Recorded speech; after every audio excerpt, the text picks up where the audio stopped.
Hello दोस्तों, आशा करता हूं कि आप लोग अच्छे होंगे और मेहनत के साथ अपनी तैयारी में लगे होंगे। साथियों, आज की वीडियो में हम देखने वाले हैं यूपी बीएड एंट्रेंस एग्जाम 2022 के लिए रीजनिंग के 10 प्रश्न देखने वाले हैं। आप सभी को इन 10 प्रश्नों में से 8 प्रश्नों को कम से कम सही करना है। अगर आप लोगों ने इन 10 प्रश्नों में से 8 प्रश्नों को सही कर दिया तो समझ लीजिएगा आप सभी की रीजनिंग की तैयारी बहुत अच्छी है। ठीक, चलिए वीडियो को शुरू करते हैं। अगर आप यूपी बीएड एंट्रेंस एग्जाम 2022 की तैयारी में लगे हुए हैं तो इस प्लेटफॉर्म से, इस चैनल से आप लोग जुड़ सकते हैं, सब्सक्राइब कर सकते हैं। यहां पर आप सभी को यूपी बीएड एंट्रेंस एग्जाम 2022 से रिलेटेड अच्छे से अच्छे कंटेंट और वीडियोस प्रोवाइड किए जा रहे हैं। साथियों, आप सभी के परीक्षा तक इतने सारे प्रश्न सॉल्व करवा देंगे कि आप सभी को कोई भी समस्या नहीं आने वाली है यूपी बीएड एंट्रेंस एग्जाम 2022 के पेपर में। चलिए तब रीजनिंग का हम 10 प्रश्न जो आप सभी के लिए आज लेकर आए हैं देखते हैं, और आप लोगों को इन 10 प्रश्नों में से 8 का तो जवाब देना ही है। ठीक, चलिए भाई देखिए, पहला क्वेश्चन आपका पूछा गया है डाइस यानी पासा से। आप सभी का पहला क्वेश्चन पूछा है। आपसे क्वेश्चन क्या पूछा है, नीचे दिए गए पासों में 3 के विपरीत अंक कौन सा होगा। यानी यहां पर 3 के विपरीत आपसे पूछा गया है कि 3 के विपरीत कौन सा अंक होगा। ऑप्शन ए दिया है 4, ऑप्शन बी दिया है 5, ऑप्शन सी दिया है 6, ऑप्शन डी दिया है 1 यानी 1। तो आप सभी को बताना है कि 3 के विपरीत कौन सा अंक होगा। पहले आप लोग जवाब दीजिए, ठीक है। उसके बाद हम आप सभी को सॉल्व करके बताएंगे कि 3 के विपरीत कौन सा अंक होगा और कैसे होगा। चलिए भाई बताइए आप लोग, 3 के विपरीत कौन सा अंक होगा। आप लोग पेन कॉपी लेकर बैठिए और सॉल्व करिए। आप लोग बताइए इस क्वेश्चन का राइट आंसर क्या होगा, यानी 3 के विपरीत कौन सा अंक आएगा। चलिए भाई बताइए।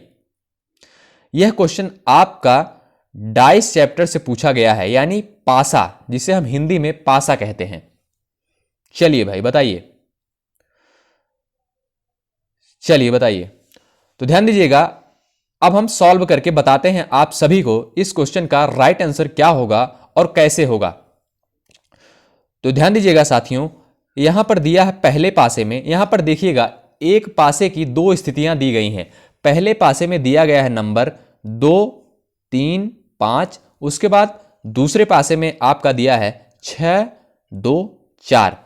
यहां पर देखिएगा 1 कॉमन ट्रिक का प्रयोग हुआ है। क्यों 1 कॉमन ट्रिक का प्रयोग हुआ है? यहां पर देखिएगा 2 कॉमन है, ठीक है। दोनों पासे में जो है 2 आपका कॉमन है, तो आप यहां क्या करेंगे, 2 ऊपर लिखेंगे, 2 नीचे लिखेंगे, ठीक। उसके बाद आपको क्या करना है, पहले पासे में क्लॉकवाइज घूमना है। 2, 4, 6, तो 2, 4, 6।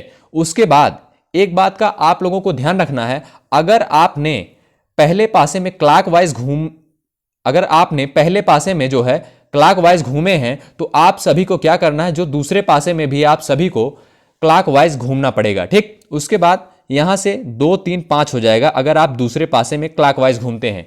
तो 2, 3, 5 यानी 2, 4, 6 हो जाएगा और 2, 3, 5 हो जाएगा, ठीक। क्लॉकवाइज जब आप लोग घूमेंगे 2 से, ठीक।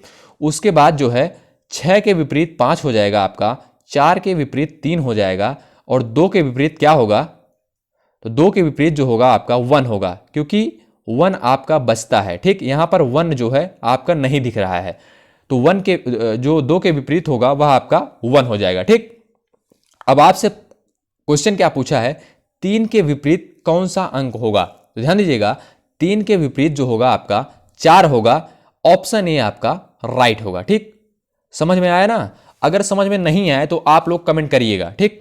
चलिए अब अगले क्वेश्चन की तरफ बढ़ते हैं। साथियों, आप लोगों को इन 10 प्रश्नों में से 8 का तो जवाब देना ही है।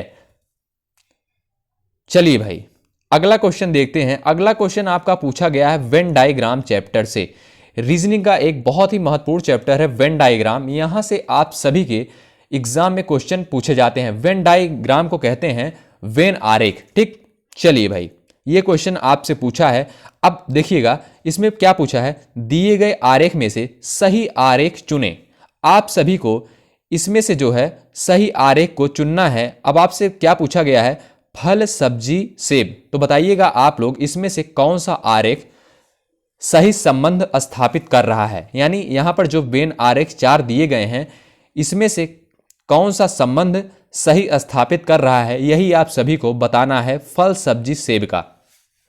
चलिए भाई बताइए, बहुत ही सिंपल क्वेश्चन है, आप सभी को कमेंट बॉक्स में लिखना है इस क्वेश्चन का राइट आंसर क्या होगा।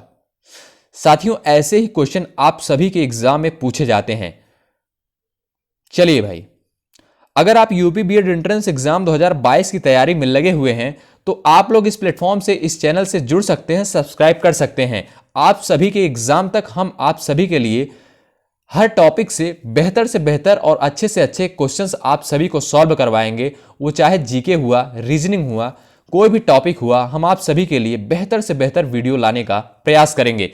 इस प्लेटफॉर्म के माध्यम से जितने भी प्रश्न साथियों आप सभी को करवाए जा रहे हैं, अपने एग्जाम तक जरूर कवर करिएगा। आप सभी को बहुत ही लाभ मिलेगा। यहां से डायरेक्ट क्वेश्चन आप सभी के एग्जाम में मिलने वाले हैं।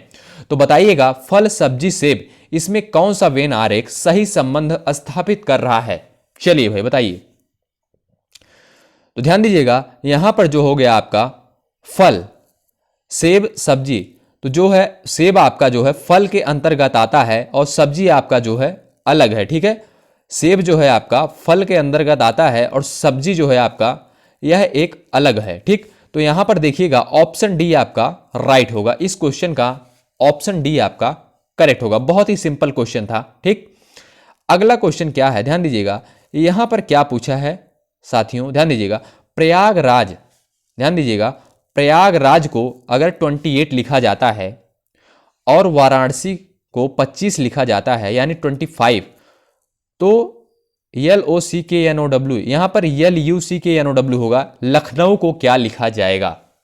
बताइएगा आप लोग, यहां पर लखनऊ की स्पेलिंग गलत लिखी गई है, यहां पर यू होगा। ठीक है, आपसे क्वेश्चन क्या पूछा गया है, पूरा पढ़ते हैं। यदि किसी सांकेतिक भाषा में प्रयागराज को 28 लिखा जाता है और वाराणसी को 25 लिखा जाता है तो लखनऊ को क्या लिखा जाएगा? चलिए भाई बताइए आप लोग।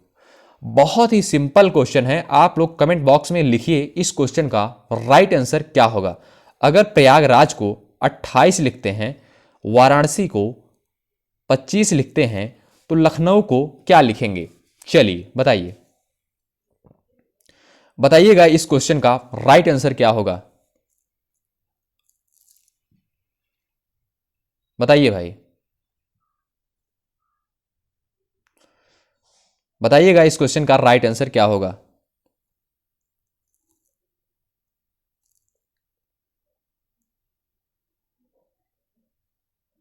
चलिए भाई, तो चलिए अब हम सॉल्व करके आप सभी को बताते हैं। यहां पर काउंट करिएगा आप लोग, बहुत ही सिंपल क्वेश्चन है, कितने अक्षर लिखे गए हैं? तो ध्यान दीजिएगा, 1 2, यानी प्रयागराज में कितने अक्षर लिखे गए हैं?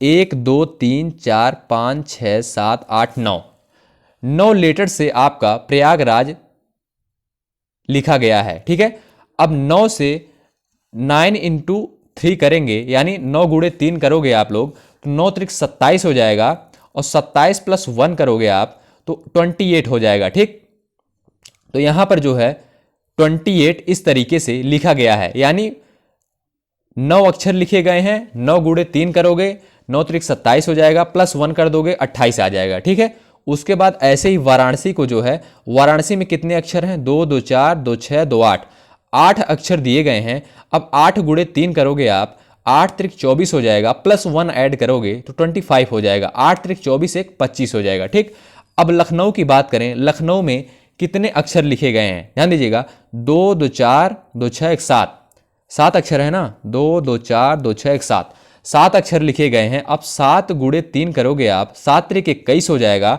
और 21 प्लस 1 करोगे आप तो 21 एक 22 हो जाएगा, यानी ऑप्शन सी आपका राइट आंसर होगा।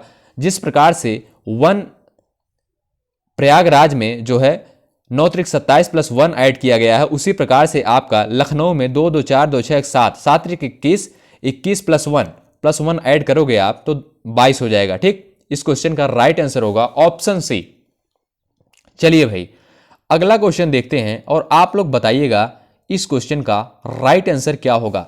निम्न में विषम को चुनें। चलिए बताइए, आप सभी को विषम को चुनना है, यानी सबसे अलग आपका कौन सा है चारों विकल्प में? चलिए भाई बताइए, 72 81 45 28, आप सभी को बताना है। चलिए भाई बताइए, चलिए बताइए। बहुत ही सिंपल क्वेश्चन है, आप लोग फटाफट कमेंट करें। चलिए बताइए।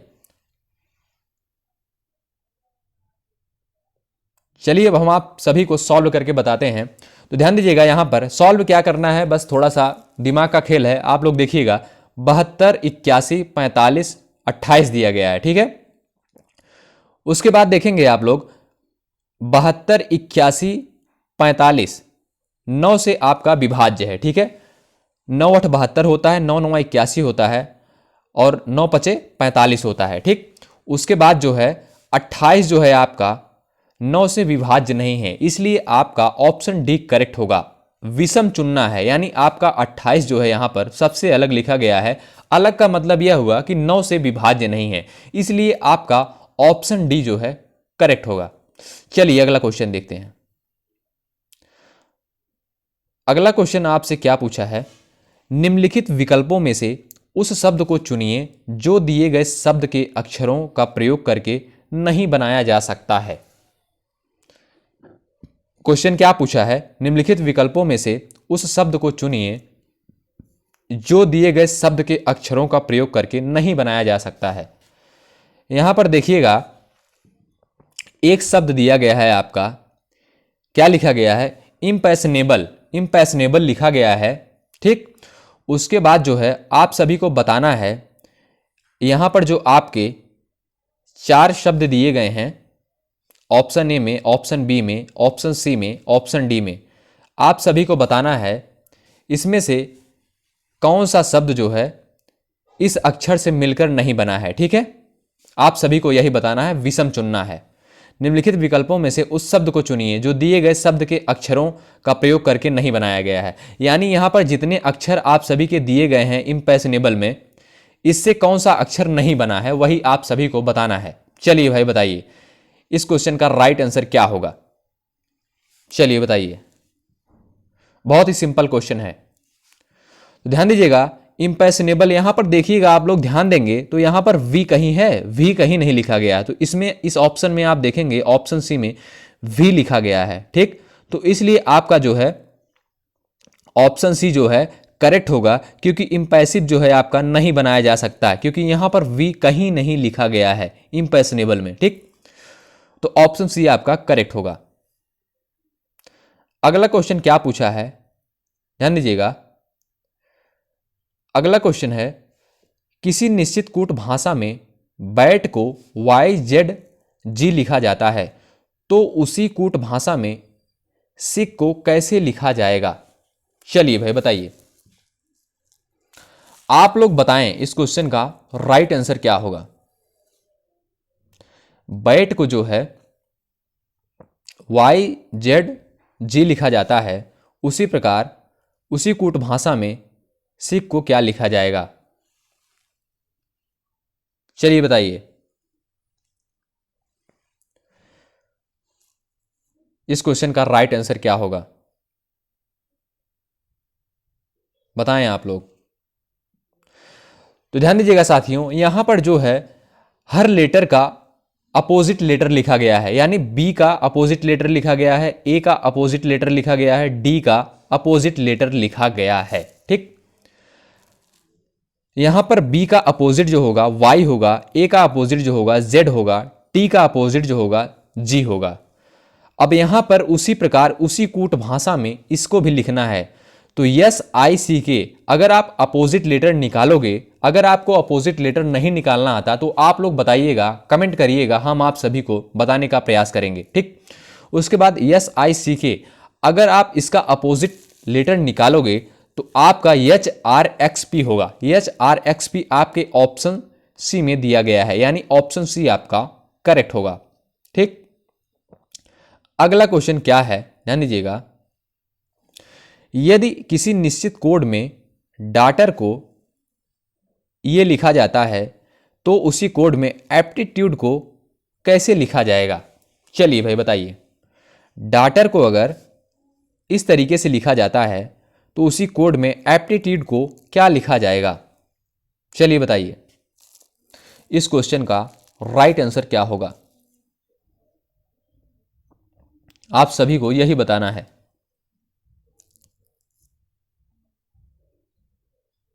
चलिए बताइए, इस क्वेश्चन का राइट आंसर क्या होगा?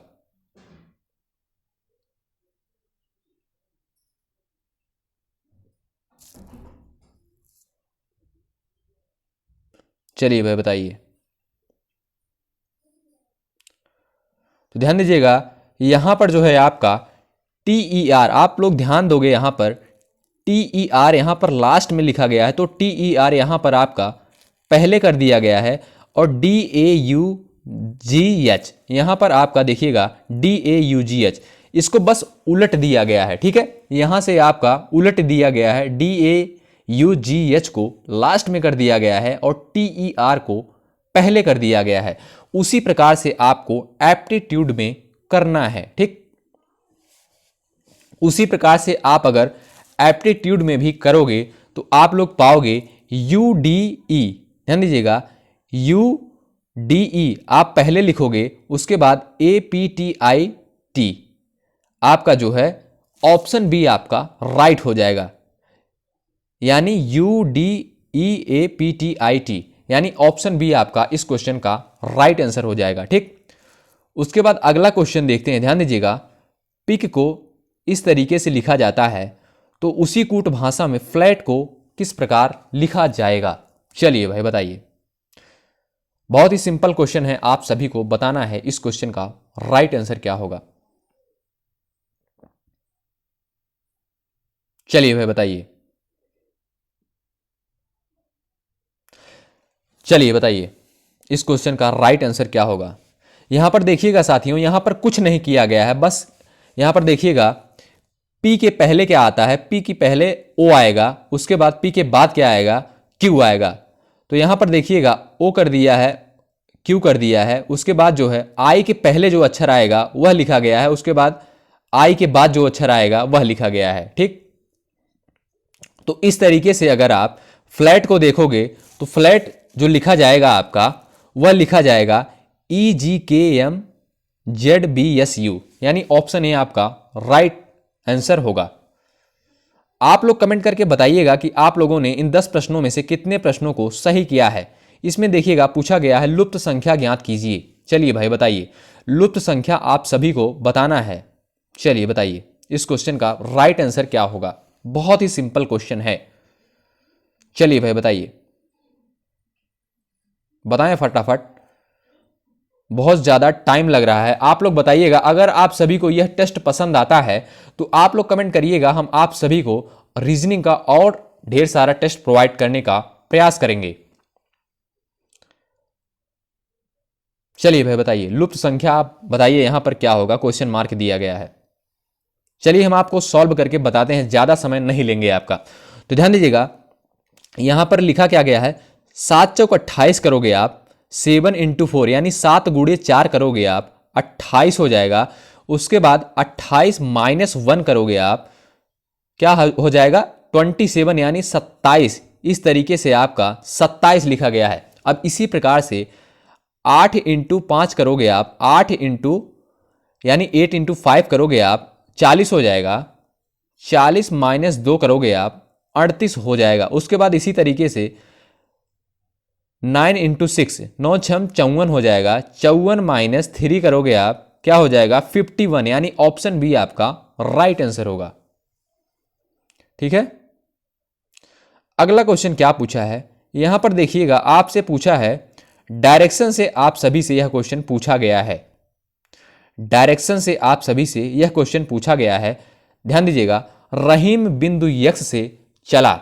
आप लोग पेन कॉपी लेकर बैठिए और सॉल्व करके बताइए इस क्वेश्चन का राइट आंसर क्या होगा। साथियों, ऐसे ही क्वेश्चन आप सभी के एग्जाम में पूछे जाते हैं, न बहुत ज्यादा सरल होते हैं न बहुत ज्यादा कठिन होते हैं। ठीक, बताइएगा, रहीम बिंदु यक्स से चला और 5 किलोमीटर पश्चिम की ओर चला, फिर बाएं मुड़ा और सीधे 2 किलोमीटर चला, और फिर वह बाएं मुड़ा और सीधे 7 किलोमीटर चला। अब वह बिंदु यक्स से किस दिशा में है? आप सभी को बताना है।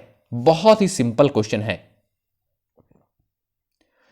जैसा कि आप सभी को पता होगा, आप सभी की 4 दिशाएं होती हैं। ईस्ट यानी ये पूर्व हो गया, ये वेस्ट यानी पश्चिम हो गया, ये आपका नॉर्थ हो गया, ये आपका साउथ हो गया। सब डायरेक्शंस भी होती हैं। यहाँ पर देखिएगा, यह आपका हो गया नॉर्थ ईस्ट, इसको कहते हैं, जिसे हम कहते हैं उत्तर पूर्व। उसके बाद साउथ ईस्ट, इसे कहते हैं दक्षिण पूर्व। उसके बाद जो है साउथ वेस्ट, आप इसे कहते हैं, जिसे आप कहते हैं दक्षिण पश्चिम। ठीक, उसके बाद नॉर्थ वेस्ट आप इसको कहते हैं। ये आपकी सब डायरेक्शंस होती हैं। तो चलिएगा, बताइएगा आप लोग इस क्वेश्चन का राइट आंसर क्या होगा। आप लोग सॉल्व करके बताइएगा। रहीम बिंदु यक्स से चला और 5 किलोमीटर पश्चिम की ओर चला, फिर बाएं मुड़ा और सीधे 2 किलोमीटर चला और फिर वह बाएं मुड़ा और सीधे 7 किलोमीटर चला। अब वह बिंदु यक्स से किस दिशा में है? चलिए भाई बताइए। आप लोग सॉल्व करेंगे तो आप लोग पाएंगे आपका ऑप्शन जो है सी करेक्ट होगा, यानी दक्षिण पूर्व आपका राइट आंसर होगा। ठीक, दक्षिण पूर्व जो है आपका राइट आंसर होगा। आप लोग सॉल्व करिएगा। ठीक, तो आपका ऑप्शन सी इस क्वेश्चन का राइट आंसर होगा। साथियों, इस वीडियो में हमने 10 प्रश्नों को, रीजनिंग के 10 प्रश्नों को लिया था आप सभी के डिमांड पर।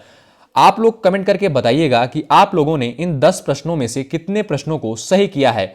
अगर आप लोगों ने 10 प्रश्न में से 8 प्रश्नों को सही किया है तो समझ लीजिएगा आप सभी की रीजनिंग की तैयारी बढ़िया है, नहीं तो आप सभी को और मेहनत करने की जरूरत है। साथियों, अगर आप यूपी बीएड एंट्रेंस एग्जाम 2022 की तैयारी में लगे हुए हो और चाहते हो सरकारी कॉलेज से बीएड करना, तो इस चैनल को आप लोग सब्सक्राइब कर सकते हो। यहां पर मैं आप सभी को फोर्स नहीं कर रहा हूं, लेकिन आप लोग सब्सक्राइब कर सकते हो, क्योंकि यहां पर आप सभी का ही लाभ होने वाला है।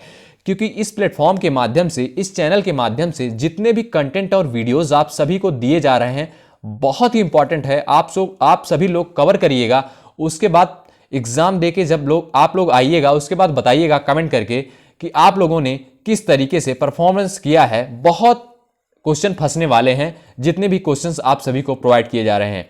अंत तक बने रहने के लिए बहुत बहुत धन्यवाद। जय हिंद, जय भारत।